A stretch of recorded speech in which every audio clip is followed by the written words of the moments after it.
होना किसे उस्ताद दा ए हथ होस ते बस लेखा बिच लिखी आती होस दे औदे बोला दा खड़का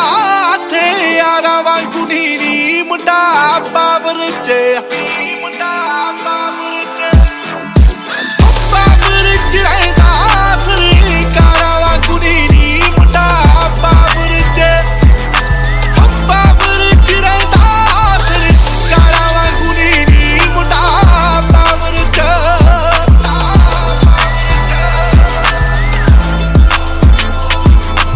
रोब मारदा है लाटायो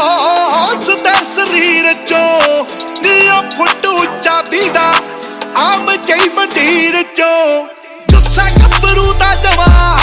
है पहाड़ा वांगू नी मुंडा पावर च हो पावर च रहंदा सरकारा वांगू नी मुंडा पावर च हो पावर च रहंदा सरकारा वांगू नी मुंडा पावर च कदे हीरिया जा हुंदा कदे रेत हुंदा आ जदों कितों ना थे आवे तो खेत हुंदा आ बाकी चले बाश दे विचारा वांगू नी मुंडा पावर च हो पावर च रहंदा सरकारा वांगू नी मुंडा पावर च हो पावर च रहंदा सरकारा वांगू नी मुंडा पावर च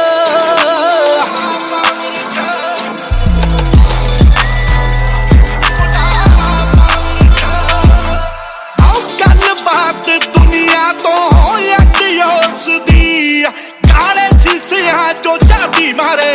पग यस दी रेंज रोके ना कोई लोका दिया कारा वांगू नी मुंडा पावर च